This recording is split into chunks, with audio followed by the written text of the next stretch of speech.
Saudara-saudari terkasih, selamat berhari Minggu.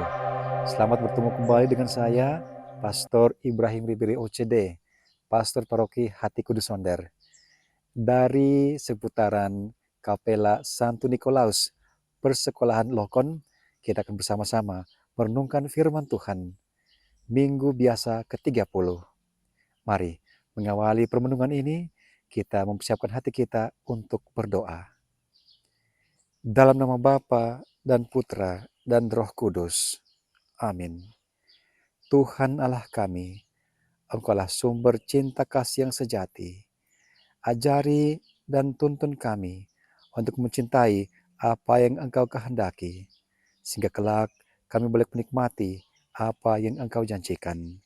Demi Kristus, Tuhan dan pengantara kami, yang hidup dan berkuasa bersama Dikau dan Roh Kudus, Allah sepanjang segala masa. Amin. Dalam nama Bapa dan Putra dan Roh Kudus. Amin. Tuhan bersamamu. Inilah Injil suci menurut Matius. Dimuliakanlah Tuhan. Ketika orang-orang Farisi mendengar bahwa Yesus telah membungkam orang-orang Saduki, berkumpullah mereka. Seorang dari mereka, seorang ahli Taurat, bertanya untuk mencobai dia, "Guru, hukum manakah yang terbesar dalam hukum Taurat?"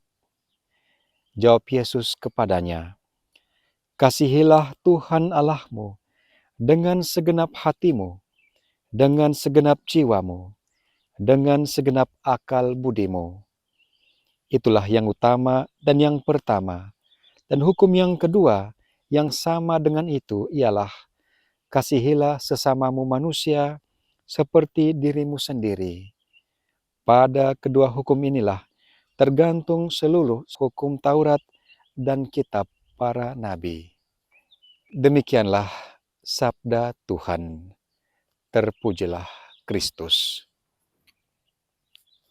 Saudara-saudari terkasih, lewat bacaan-bacaan suci hari ini, teristimewa bacaan Injil, Tuhan kembali mengingatkan kepada kita tentang hukum yang pertama dan terutama yang Tuhan berikan kepada kita, yaitu hukum cinta kasih.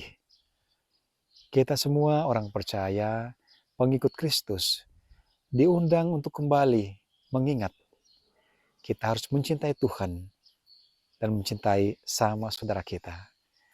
Mencintai Tuhan dengan segenap akal pikiran kita, seluruh hati kita, dan segenap kekuatan kita.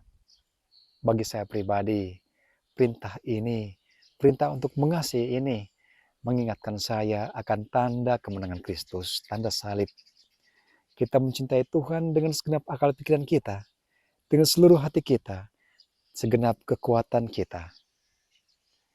Dan juga untuk mencintai atau mengasihi sesama. Cinta atau kasih menjadi tema sepanjang masa yang selalu ada dalam semua episode kehidupan manusia. Kalau kita melihat dari pengalaman hidup kita manusia, setidaknya ada 3 jenis cinta yang senyatanya digeluti atau dialami oleh manusia. Cinta yang pertama adalah cinta yang dikenal sebagai eros.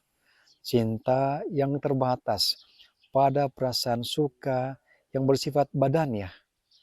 Cinta yang berdasarkan pada nafsu. Orang mencintai karena didorong oleh nafsu, bahkan yang badaniah belaka. Sementara cinta yang kedua, yang levelnya sedikit lebih tinggi, yaitu cinta filia. Cinta yang dilandaskan atau didasarkan pada rasa persaudaraan sebagai sesama manusia. Namun cinta yang lebih tinggi adalah cinta yang dikenal sebagai agape. Cinta yang lebih menghubungkan kita dengan Tuhan. Tuhan yang menjadi dasar dari cinta itu sendiri.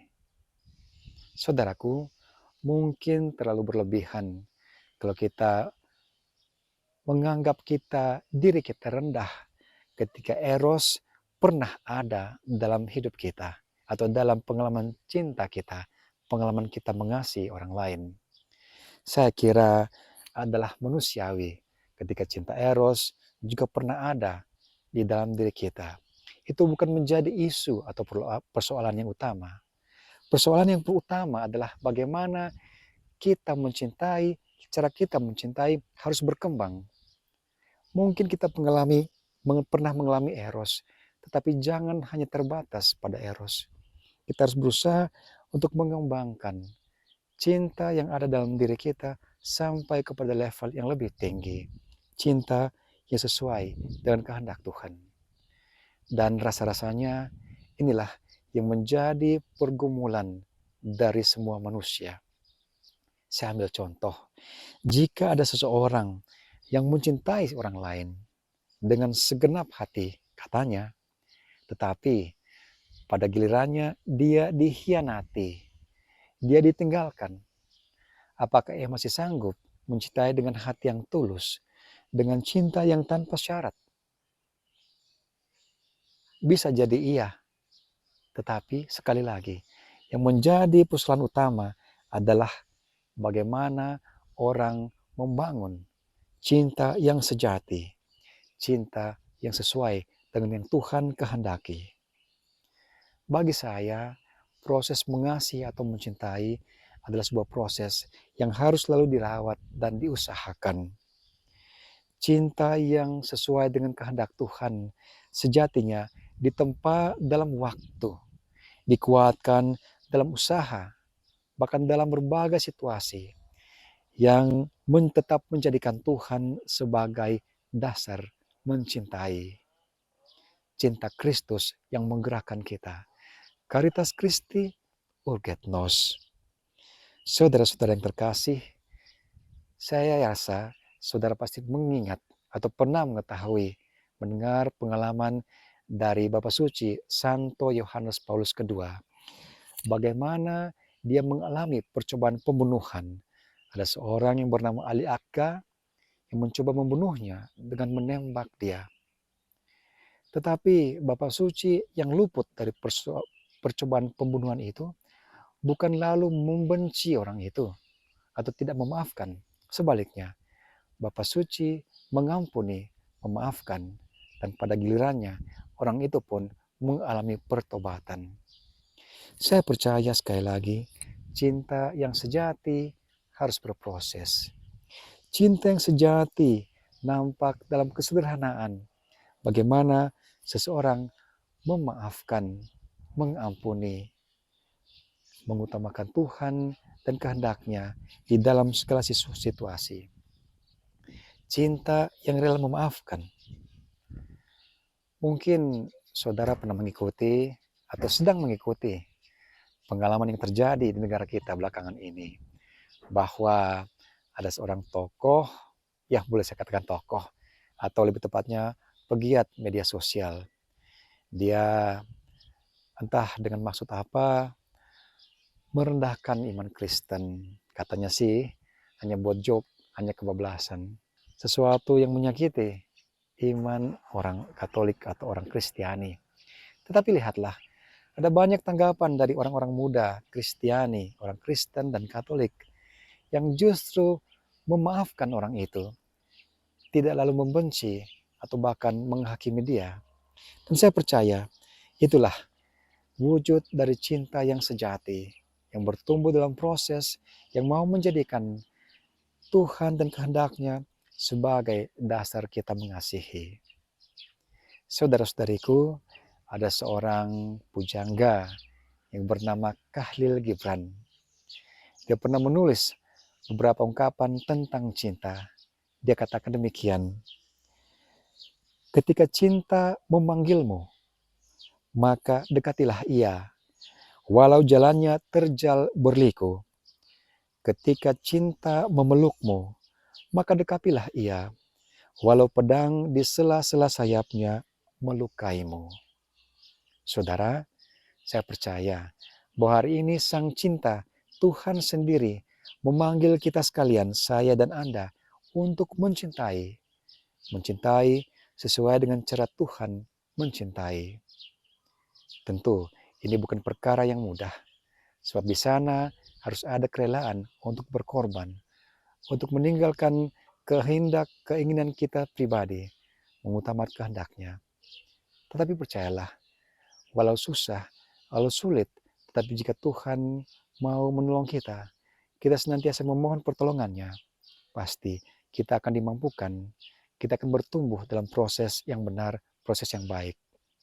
Mari kita mohon Tuhan, agar Tuhan yang sudah menganugerahkan cinta itu kepada kita, Dia sendiri yang menolong kita untuk mampu mencintai Dia, dan mencintai sama saudara kita sesuai dengan yang Dia kehendaki. Semoga Tuhan Sang Cinta yang sudah memanggil kita, memberkati kita sekalian. Kemuliaan kepada Bapa dan Putra dan Roh Kudus, seperti pada permulaan, sekarang, selalu, dan sepanjang segala abad. Amin. Saudaraku terkasih, mari kita mengakhiri permenungan ini dengan bersama-sama bersatu dalam doa penutup. Dalam nama Bapa dan Putra dan Roh Kudus. Amin. Tuhan Allah yang Maha Baik, Allah yang sangat mengasihi kami, terima kasih karena Engkau telah memperdengarkan firman-Mu, sabda-Mu kepada kami semua. Berkatilah kami dan mampukanlah kami dengan rahmat Roh Kudus-Mu, biar kami mampu menghidupi firman-Mu, kami mampu mengasihi dan mencintai seperti Engkau menghendaki kami untuk melakukannya. Bantulah kami semua, bantulah semua orang berhidup dalam kasih, dalam cinta, sehingga kehidupan kami di dunia ini boleh mengalami cerminan kehidupan yang Kau janjikan bagi kami kelak di dalam sorga. Demi Kristus Tuhan kami. Amin. Dalam nama Bapa dan Putra dan Roh Kudus. Amin.